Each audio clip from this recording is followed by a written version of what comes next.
Assalamualaikum warahmatullahi wabarakatuh. Alhamdulillah, alhamdulillahilladzi ja'ala dinal Islam radina wad darajat wa ja'ala lil ilmi usulan wa muhimmat.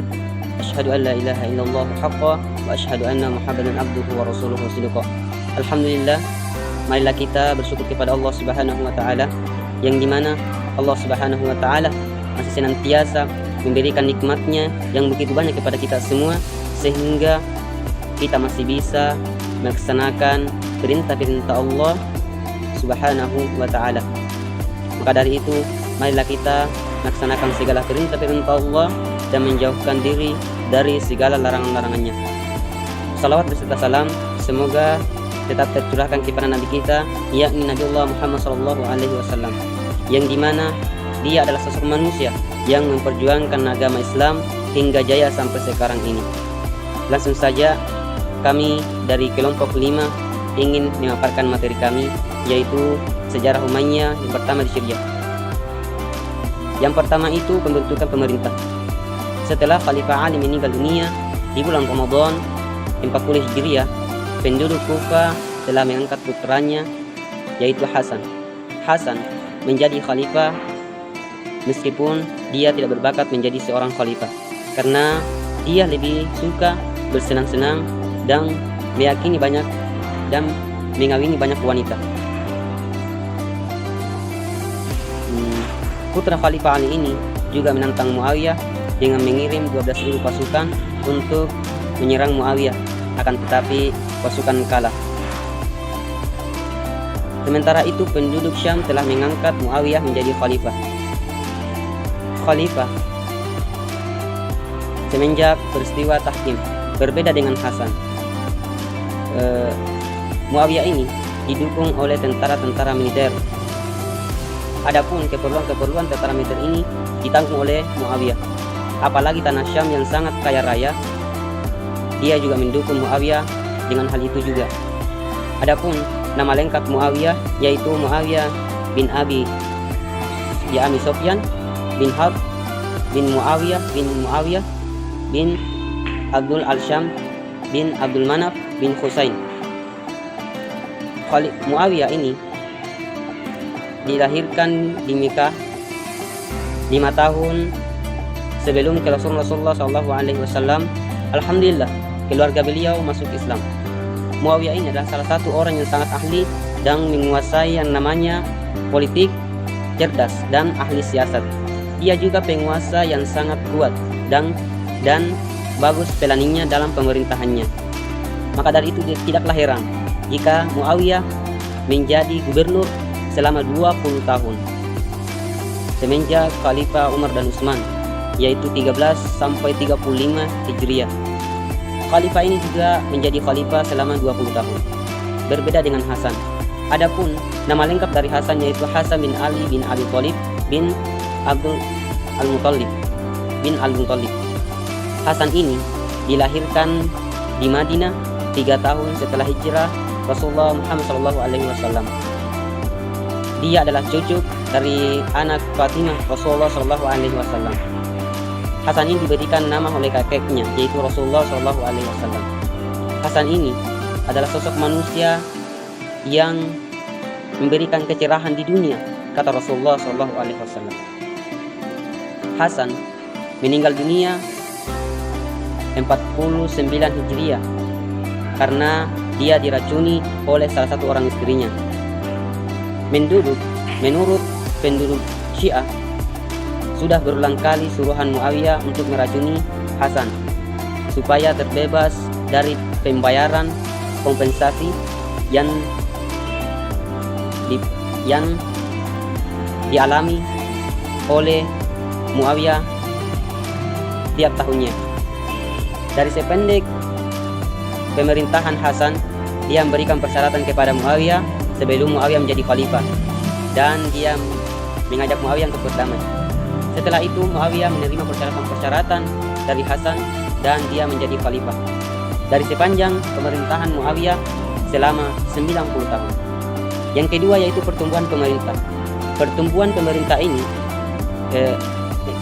mencakup pemerintahan Muawiyah saja. Muawiyah ini adalah salah satu khalifah yang pertama dengan memindahkan ibu kota negara, yaitu pusat pemerintahan Ali, ke Damaskus. Muawiyah ini adalah salah satu khalifah dengan mempergunakan tenaga kerja pribadi dengan alasan pertahanan. Muawiyah ini juga mengembangkan dengan memperkuat armada angkatan laut. Sementara itu dia memiliki 1.700 kapal dalam pemerintahan angkatan laut. Dari sepanjang pemerintahan Khalifah Umayyah ini, dia mengirim surat kepada gubernur Madinah, yaitu Marwan bin Al-Hakam. Adapun isi surat Muawiyah yaitu, umur sudah lanjut usia, tulang sudah lemah, aku khawatir jika sepeninggal saya ada percecokan di antara kita, ada perselisihan di antara kita semua, ada perdebatan di antara kita semua. Pada itu saya mengajak pada pemerintah untuk mengganti khalifah sepeninggal saya. Bismillahirrahmanirrahim. Kali ini saya akan menjelaskan tentang masa kejayaan atau perkembangan ilmu pada pemerintahan Bani Umayyah yang berlangsung selama 30 tahun, mulai dari tahun 685 sampai 715 Masehi. Puncak kejayaan Bani Umayyah berlangsung selama 30 tahun, yakni pada pemerintahan Abdul Malik bin Marwan tahun 685 sampai 705 Masehi, dan putranya Walid bin Abdul Malik pada tahun 705 sampai 715 Masehi. Pemerintahan Abdul Malik bin Marwan tahun 685 sampai 705 Masehi. Abdul Malik bin Marwan ini menggantikan ayahnya, yakni Marwan, sebagai khalifah yang dimana Marwan ini adalah khalifah kedua terbesar sesudah Muawiyah, dimana Abdul Malik ini dikenal sebagai seorang yang hafal Quran. Dia juga seorang ilmuwan yang memahami fikih, tafsir, hadis. Di Madinah dia berguru kepada ulama-ulama Hijaz yang ada di Madinah.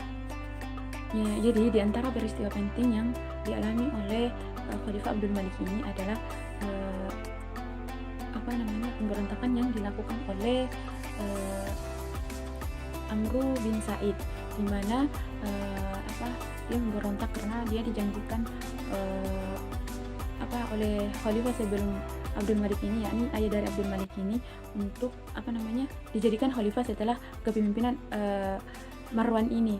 Tetapi ternyata dia ditipu. Kenapa dia berambisi demikian? Karena dia sudah berjuang sekuat tenaga selama kepemimpinan dari Marwan ini untuk melakukan kemajuan membantu Marwan dalam yang pada intinya adalah Amr bin Sa'id ini mempunyai peran penting lah dalam membantu Khalifah Marwan sebelum Khalifah Abdul Malik ini. Jadi dia berambisi untuk jadi seorang pemimpin karena sudah juga ditawari atau dijanjikan oleh Marwan ini untuk dijadikan khalifah setelahnya. Tetapi ternyata dia ditipu karena dari Khalifah Marwan ini ternyata mengangkat putranya, yakni Abdul Malik bin Marwan ini sebagai putra mahkota, dan jadilah setelah kepemimpinan Marwan ini Abdul Malik bin Marwan resmi diangkat sebagai khalifah pengganti dari Marwan ini. Jadi untuk menumpas bagaimana cara agar Abdul Malik mampu menangani pemberontakan yang dilakukan oleh Amr bin Sa'id, yakni dengan cara Abdul Malik ini mengundang Amr bin Sa'id untuk menemuinya. Pada mulanya Amr bin Sa'id ini ternyata dikawal oleh beberapa orang, tapi ternyata setelah ketika sudah sampai pada tempat yang tempat Abdul Malik ini, ternyata pengawal dari Amr bin Said ini dihadang, sehinggalah Abdul Malik lah yang berhadapan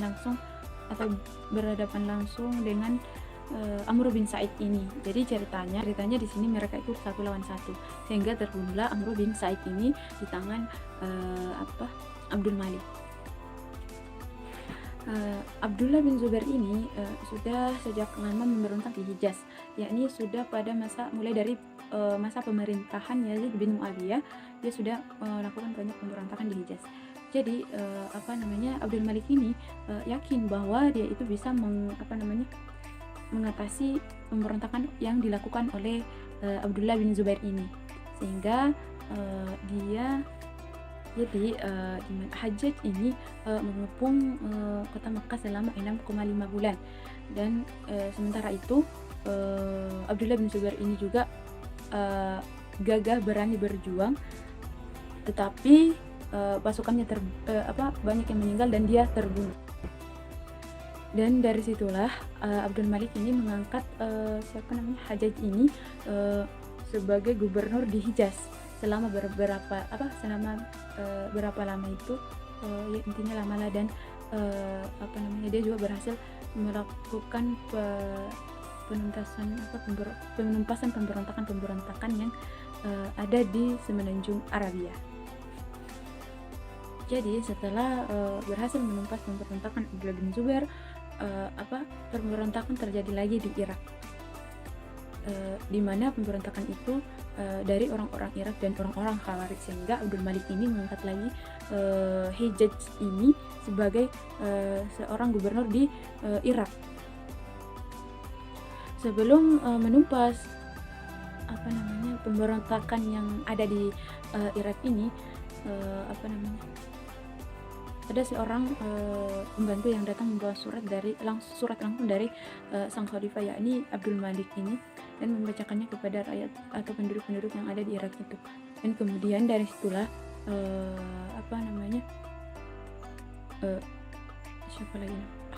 Hajjaj ini pergi ke Basra dan mengumpulkan pasukannya di sana. Kemudian dari situlah setelah pasukannya sudah banyak dan dia sudah siap menghadapi pemberontakan yang ada di Irak, sehingga dia menuju Irak dan menumpas pemberontakan di sana. Setelah berhasil menumpas dari semua pemberontakan, mulai dari pemberontakan Abdullah bin Zubair, pemberontakan lainnya yang ada di di Hijaz, pemberontakan yang ada di Irak, kemudian yang terakhir di Irak ini, intinya banyak pemberontakan yang ditumpas oleh Hajjaj bin Yusuf ini. Jadi untuk melakukan pemberontakan yang dilakukan oleh Abdullah bin Zubair, Khalifah Abdul Malik mengirim atau mengutus seorang Hajjaj bin Yusuf, seorang panglima besar yang sangat ditakuti karena keberingasannya dalam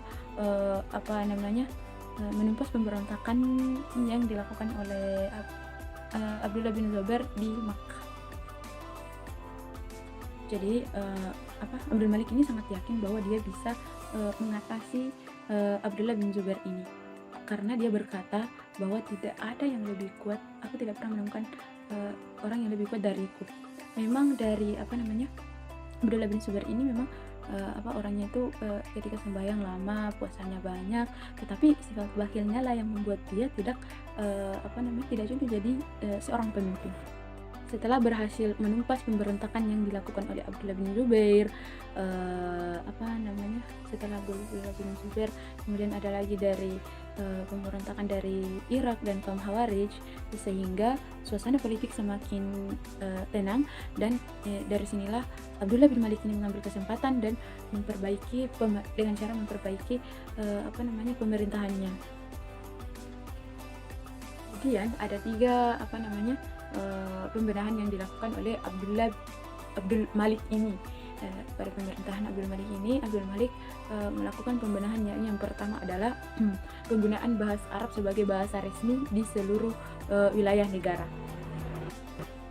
Kemudian yang kedua, Abdul Malik ini menetapkan mata uang dari penyatuan dirham dan dinar ini menjadi pemakaian riyal di seluruh wilayah negara.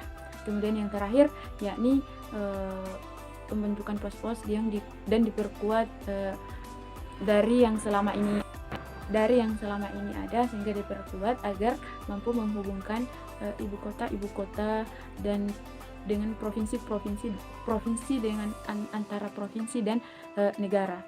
Jadi itulah 3 pembenahan yang dilakukan pada masa Khalifah Abdul Malik ini.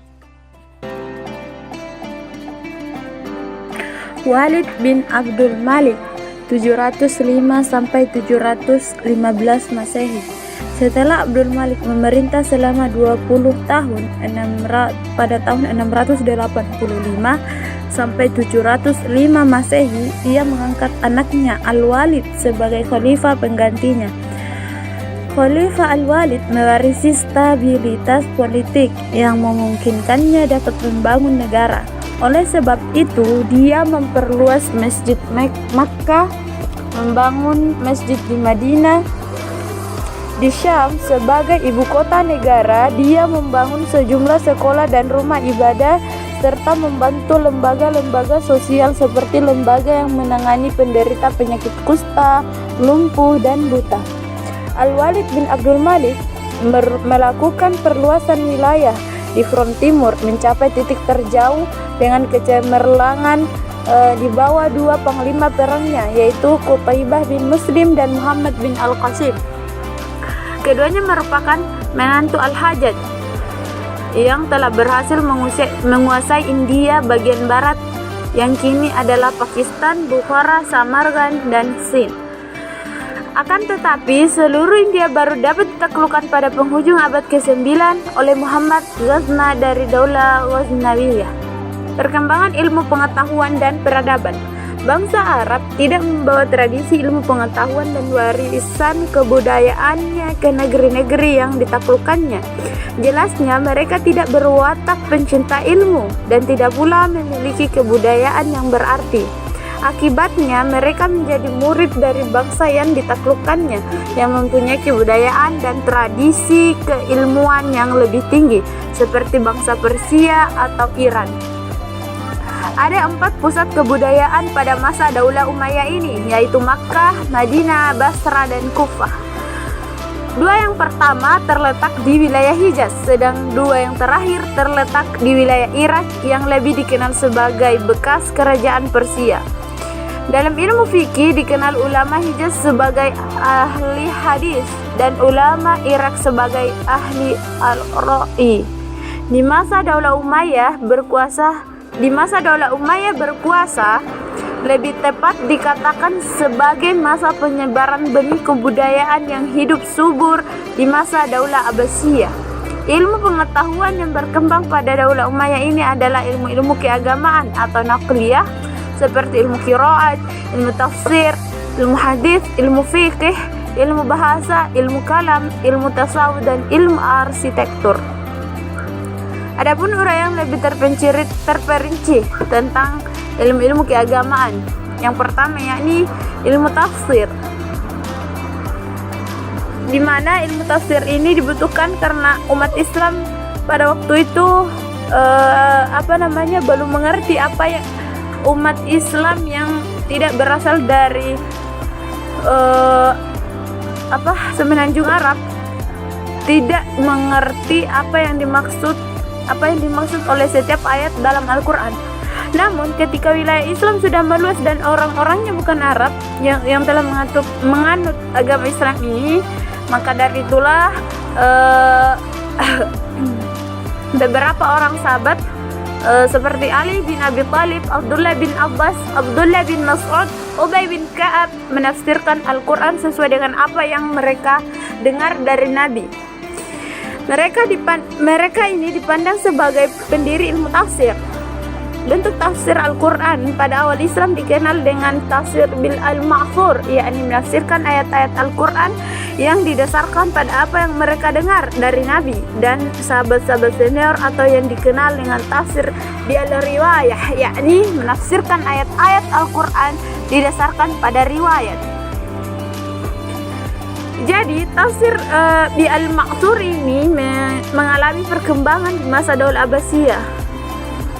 Dan untuk lebih jelasnya nanti akan lebih dijelaskan lagi dalam bab masa pemerintahan Daulah Abbasiyah. Kemudian yang kedua, ilmu hadis, di mana hadis sebagai sumber kedua ajaran Islam ini pada mulanya belum ditulis seperti Al-Quran karena dikhawatirkan bercampur baur dengan Al-Quran. Karena itu Nabi melarang menulis sesuatu darinya selain Al-Quran. Pemeliharaan hadis oleh para sahabat dilakukan melalui hafalan. Pembukaan hadis untuk pertama kali dilakukan oleh Khalifah Umar bin Abdul Aziz di awal abad kedua Hijrah.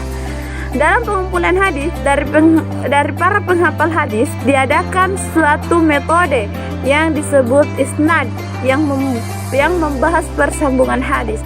Selain itu digunakan pula metode al-jar wa al-ta'dil yang membahas asal-usul penghafal hadis. Pada masa Daulah Abbasiyah, pembukuan hadis mengalami perkembangan pesat dan muncullah tokoh-tokoh muhaddisin terkemuka dan terkenal sampai saat ini, yaitu Imam Malik, Al-Bukhari, Muslim, Abu Daud, Al-Tirmidzi, An-Nasa'i, dan Ibnu Majah. Penulisan hadis di masa Daulah Abbasiyah dilakukan secara gencar dalam rangka memelihara eksistensinya sebagai sumber kedua ajaran Islam. Selain itu, untuk kebutuhan umat juga, karena para penghafal hadis banyak yang meninggal dunia sehingga dikhawatirkan terjadi kepunahan hadis. Kemudian yang ketiga, yakni ilmu fikih. Fikih belum dikenal sebagai ilmu pada awal Islam karena pada waktu itu semua persoalan yang dihadapi kaum muslimin dapat ditanyakan langsung kepada Rasulullah SAW. Tetapi setelah Rasulullah SAW wafat, sementara daerah kekuasaan Islam semakin luas dan problem yang dihadapi umat semakin banyak, memaksa kaum muslimin menggali hukum-hukum dari ayat-ayat Al-Quran dan hadis dan berijtihad untuk mendapatkan hukumnya. Usaha-usaha kajian terhadap ayat-ayat Al-Quran dan hadis serta aktivitas ijtihad berkembang pesat pada masa Daulah Abbasiyah dengan munculnya mujtahid terkenal seperti Imam Abi Hanifah, Imam Malik, Imam Muhammad bin Idris Al-Syafi'i, dan Imam Ahmad bin Hanbal. Melalui kajian-kajian yang mereka lakukan, akhirnya lahirlah ilmu fiqih sebagai suatu disiplin ilmu dalam Islam yang membicarakan hukum syara.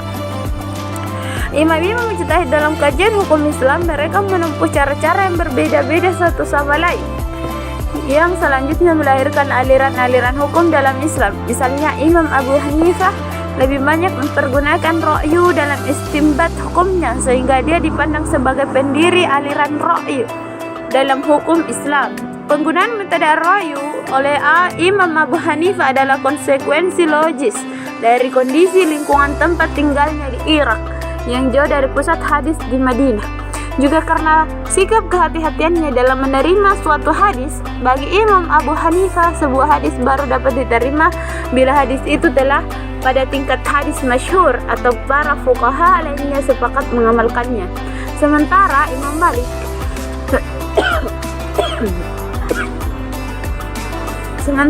Malik yang lahir di daerah Hijaz dan seluruh usianya dihabiskan di kota Madinah dalam menetapkan hukum mendasar ijtihadnya terlebih dahulu pada mazahir nas dan lebih banyak mempergunakan hadis sehingga dia terkenal sebagai ahli hadis.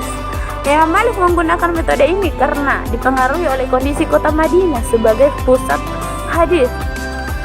Muhammad bin Idris Al-Syafi'i yang menempuh metode berbeda dengan kedua aliran Irak, Ra'yu dan Hijaz di atas. Dia melakukan penggabungan antara aliran ra'yu dengan aliran hadis. Metode istinbat hukumnya dapat ditelusuri dalam karya monumentalnya Al-Risalah yang memberi tuntutan dalam berijtihad. Fuqaha besar lainnya yang terkenal pada masa Daulah Abbasiyah adalah Imam Ahmad bin Hambal.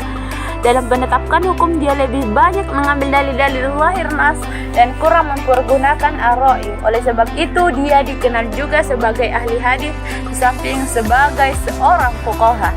Yang keempat, yakni ilmu kalam. Ilmu kalam ini membahas masalah-masalah keimanan dengan mempergunakan argumen-argumen akal atau filosofis. Munculnya ilmu ini dalam Islam yang telah lebih tinggi Munculnya ilmu ini dalam Islam setelah Islam tersiar kepada bangsa-bangsa non-Arab yang telah lebih tinggi kebudayaannya. Mereka senantiasa mengajukan pertanyaan-pertanyaan mengenai dasar-dasar keimanan dengan mempergunakan argumen-argumen filosofis. Di antara tokoh-tokoh ulama ilmu kalam adalah Wasil bin Atta, Abu Huzail al-Jubba'i, dan Al-Nazam dari kelompok Mu'tazilah, Hasan Basri, Abu Hasan Asy'ari, Al-Maturidi, Al-Hujjah al-Islam, Imam Ghazali, dan dari kelompok Sunni. Ilmu yang kelima yakni ilmu tasawuf. Ilmu ini muncul berawal dari ajaran zuhud, yaitu ajaran yang menekuni ibadah dan menjauhkan diri dari kesenangan hidup duniawi. Perang saudara yang berkepanjangan, fanatisme kelompok-kelompok politik, pameran kehidupan mewah dan lain-lainnya mendorong sebagian orang meninggalkan kehidupan duniawi dan menekuni ibadah yang kemudian mereka dikenal dengan kaum sufi. Dalam membersihkan jiwa sehingga berada dekat dengan Tuhan, mereka tempuh melalui tahap-tahap yang disebut dengan muqamat seperti al-taubah, al-zuhud, al-sabar, al-tawakkal, al-ridha. Pelopor ajaran ini adalah Hasan Basri. Di antara tokoh-tokoh yang terkenal dalam ilmu tasawuf ini adalah Hasan Basri, Rabi'ah al-Adawiyah, Abu Yazid al-Bustami, Al-Hallaj al-Misri, Ibn al-Arabi, dan Jalaluddin al-Rumi.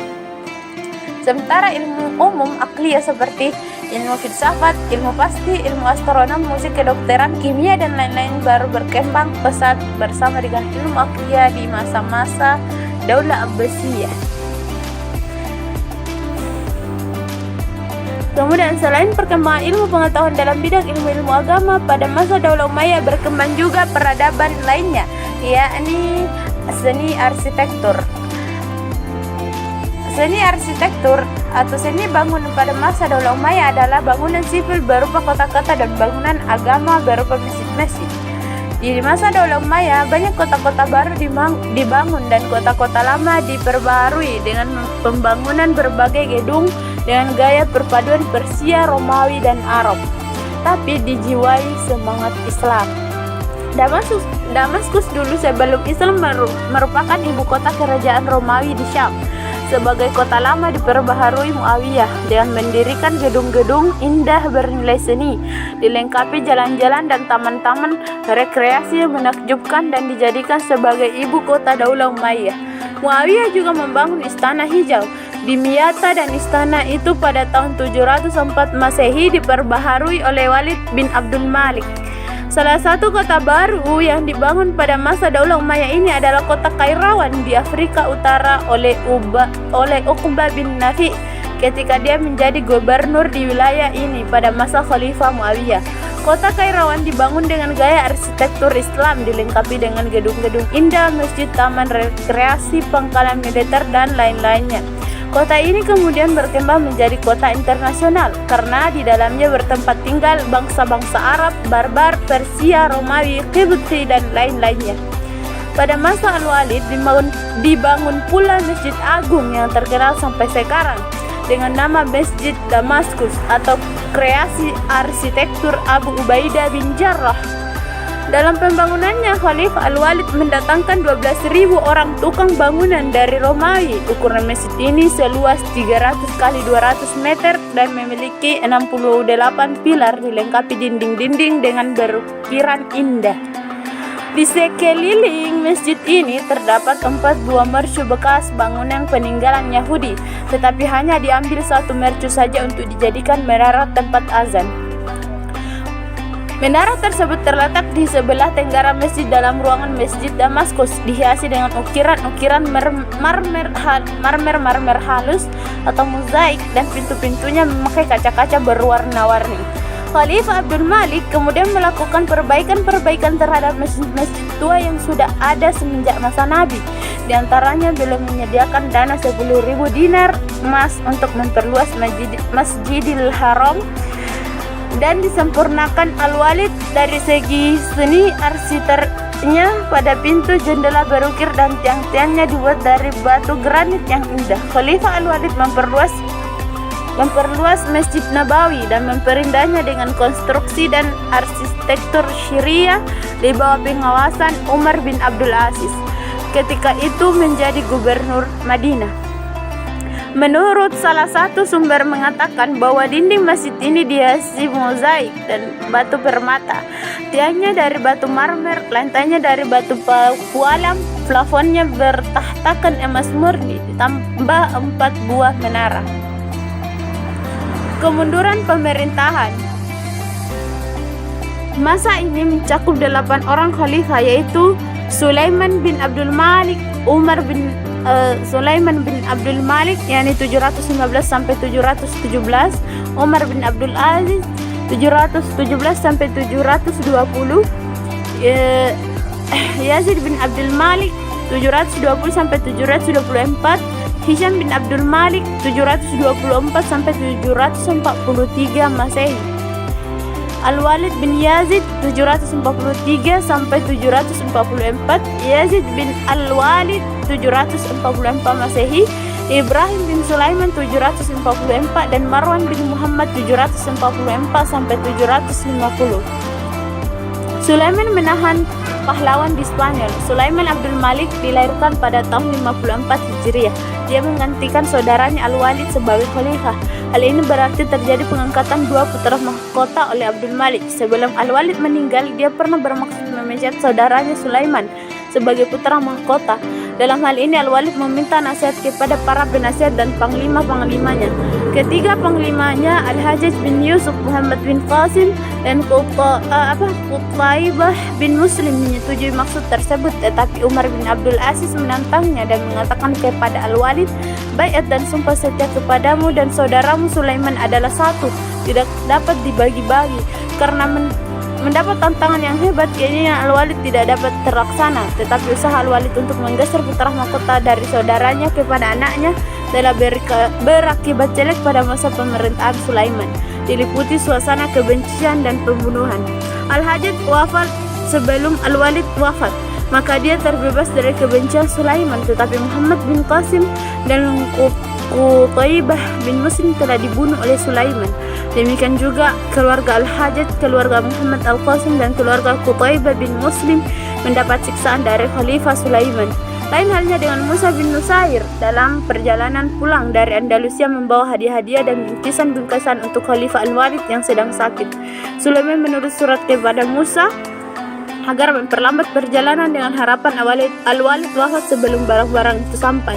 Tetapi Musa menolak permintaan itu sehingga dia sampai ke Damaskus sebelum Al-Walid wafat. Sebab itulah Sulaiman menaruh dendam kepadanya setelah dia menjadi khalifah. Maka Musa disiksa dan dimasukkannya ke dalam penjara dengan membayar denda yang besar. Terpaksa Musa meminta pertolongan pertolongan bangsa Arab untuk membayar dendanya. Itulah tragedi dendam. Tetapi menurut As-Suyuti, Sulaiman adalah salah seorang dari Khalifah Bani Umayyah yang terbaik. Ia berkata fasih dan lancar, mengutamakan keadilan dan suka pergi berperang. Lebih dari itu, dia telah memulai pemerintahnya menggerakkan rakyat beramai-ramai melaksanakan salat pada waktunya, diakhiri dengan menunjuk Umar bin Abdul Aziz sebagai khalifah sesudahnya. Masa pemerintahan Sulaiman tidak lebih dari 2 tahun. Dia adalah khalifah yang menyenangi makanan dan wanita. Pada masa pemerintahnya diwarnai dengan serba kemewahan yang sangat berlebihan, sehingga berbagai perbuatan rendah menyebar dari istana sampai kepada para gubernurnya. Dia sakit selama 1 minggu dan menunjuk anak pamannya Umar bin Abdul Aziz sebagai khalifah penggantinya. Dalam surat piagam yang dituliskannya sebelum wafat dan dia wafat dalam kemewahan hidup. Umar bin Abdul Aziz yang adil. Umar adalah anak keturunan terkenal ayahnya Abdul Aziz bin Marwan, pamannya Abdul Malik Khalifah Agung, istrinya Fatimah binti Abdul Malik, saudara Al-Walid.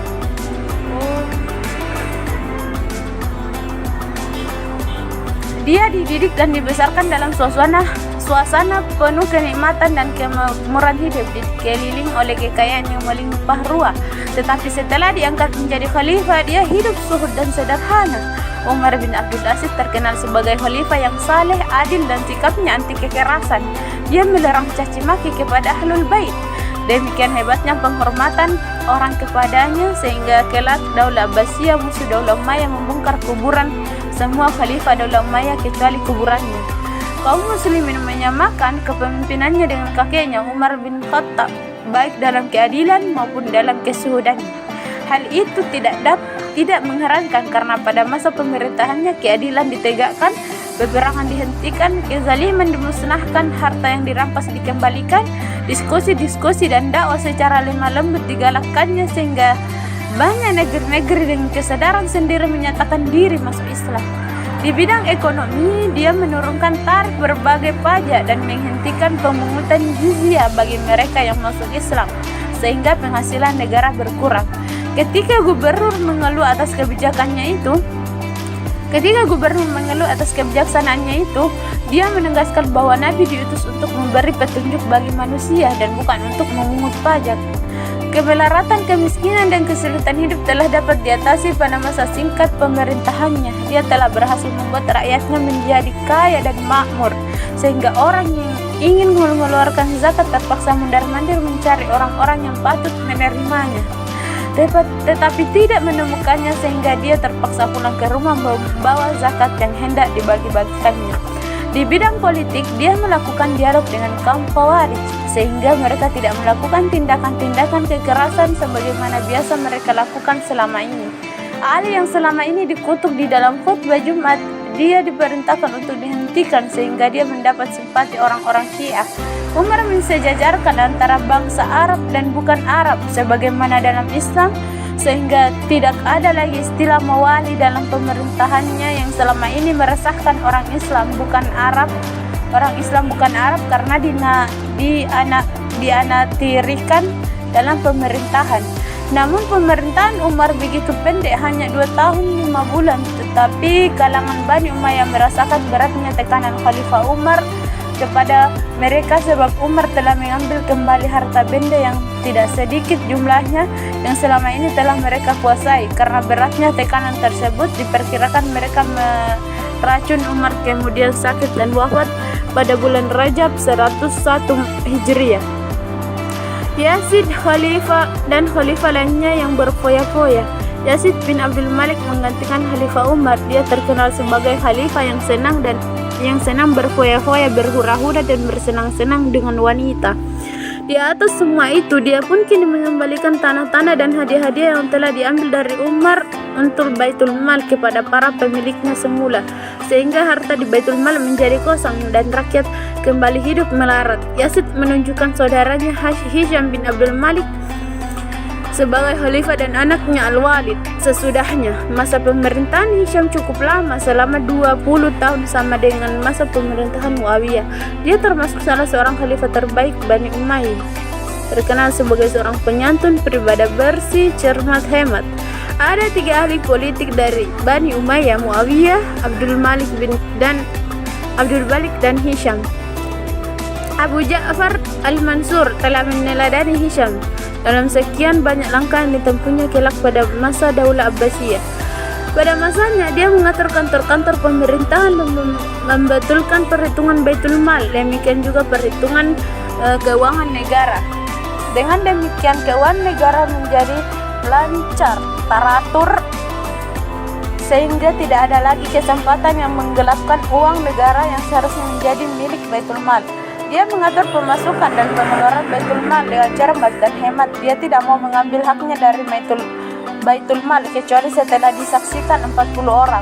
Khalifah Hisham lebih memperhatikan perkembangan ekonomi. Dia membangun irigasi, pelabuhan, juga industri, yakni industri pakaian, sutra, dan beledru. Tetapi hasil perkembangan ekonomi itu tidak dapat cukup menutupi kekurangan kas di Baitul Mal. Dalam rangka menutupi kekurangan kas Baitul Mal, Hisham menetapkan beban pajak yang cukup memberatkan kepada kaum Mawali yang sudah dihapuskan dulu pada masa Khalifah Umar bin Abdul Aziz. Hal itu membuat mereka kaget karena jumlahnya yang cukup besar yang tidak pernah terjadi sebelumnya. Akibat dari kebijaksanaan Hisham itu membuat kaum Mawali memberontak. Bangkitlah Al-Harith bin Suraid memberontak dengan semboyan memerangi kaum Umayyah, orang-orang yang menzalimi mereka. Selain itu, Hisham pun cukup dendam kepada kaum Alawi atau Syiah yang menghukum mereka setiap ada kesempatan. Sebagai contoh adalah hukuman yang ditimpakannya kepada Yazid dan Yahya, dua putra Ali, Husain bin Ali bin Abi Thalib. Faktor-faktor di atas mengakibatkan timbulnya pemberontakan yang terus-menerus dari kaum Persia Syiah dan mengakibatkan kehancuran pemerintahannya. Al-Walid bin Yazid menggantikan Hisham sebagai khalifah atas penunjukan ayahnya Yazid sesudah Hisham berfoya-foya bermental bejat dikelilingi dayang-dayang. Dia dapat menghabiskan harta benda yang melimpah ruah yang diwariskan Hisham. Akibat perilakunya yang buruk itu, dia dibunuh oleh Yazid bin Al-Walid. Yazid bin Al-Walid menggantikan Al-Walid bin Yazid. Ia hanya memerintah 5 bulan karena penduduk Hisham memberontak kepadanya dan menuntut bela atas kematian Al-Walid yang membawa kepada kematiannya. Sebelum wafatnya, dia menunjuk saudaranya Ibrahim bin Al-Walid menjadi khalifah. Ibrahim bin Al-Walid memerintah 2 bulan. Kedudukannya sebagai khalifah tidak disepakati kaum muslimin. Ada yang memanggil dia khalifah, ada pula yang memanggilnya amir. Marwan bin Muhammad membawa pasukan besar ke Syam untuk menuntut bela atas kematian Al-Walid bin Yazid. Pasukan Marwan membunuh Ibrahim dan mereka membaiat Marwan bin Muhammad sebagai khalifah. Marwan naik tahta pada saat pakaian Khalifah Umayyah sudah sangat lusuh dan tipis. Walaupun dia ingin memperbaiki keadaan, tetapi tidak ada lagi harapan untuk memperbaikinya. Tiada tempat lagi untuk menambal kain karena banyak pemberontakan terus berkobar kepadanya. Golongan Khawarij, golongan Syiah, orang-orang Hijaz dan orang-orang Khurasan bagaikan air bah datang ke Damaskus memberontak, memaksa Marwan melarikan diri ke Mesir dan terbunuh di sana pada tahun 132 Hijriah. Adapun faktor-faktor kejatuhan Daulah Umayyah, ada beberapa faktor, yakni yang pertama adalah ketidakmampuan para khalifah. Hal ini terlihat pada khalifah-khalifah sesudah Hisham. Mereka tidak mampu menjadi khalifah, ditambah lagi dengan kebejatan moral mereka. Mereka lebih menghabiskan waktu untuk berhura-hura daripada mengurus negara. Nampaknya kemakmuran membuat mereka kehilangan vitalitas kerja. Kedua, gerakan oposisi kaum Syiah. Kelompok Syiah tidak bisa melupakan perlakuan orang-orang Umayyah terhadap Ali dan putranya Husain. Oleh karena itu mereka melakukan gerakan oposisi. Mereka membangun aliansi dengan kaum Sunni dan Bani Abbas. Semenjak pemerintahan Umar bin Abdul Aziz, keikhlasan mereka pada keturunan Nabi menarik hati rakyat. Bahkan orang-orang Sunni yang saleh orang-orang Sunni yang saleh yang melihat khalifah telah tenggelam dalam kesenangan duniawi dan melalaikan agama semakin memotivasi mereka bergabung dengan kaum Syiah ini. Yang ketiga, rasa tidak puas Muslim non-Arab. Perlakuan pemerintahan yang menganaktirikan Muslim non-Arab baik secara ekonomi maupun sosial membuat mereka gusar terhadap Daulah Umayyah. Karena secara ekonomi mereka Muslim non-Arab tidak dikecualikan dari membayar pajak seperti yang dibayar oleh non-Muslim. Secara sosial mereka tidak boleh duduk dalam pemerintahan dan tidak boleh menjadi imam sholat, padahal mereka telah memiliki kebudayaan yang lebih tinggi dari bangsa Arab. Ada pula lampiran daftar nama para khalifah Daulah Umayyah Umayyah I di Syria, yakni yang pertama Muawiyah 661 sampai 680 Masehi atau 40 sampai 60 Hijriah. Kemudian yang kedua Yazid bin Muawiyah 680 sampai 683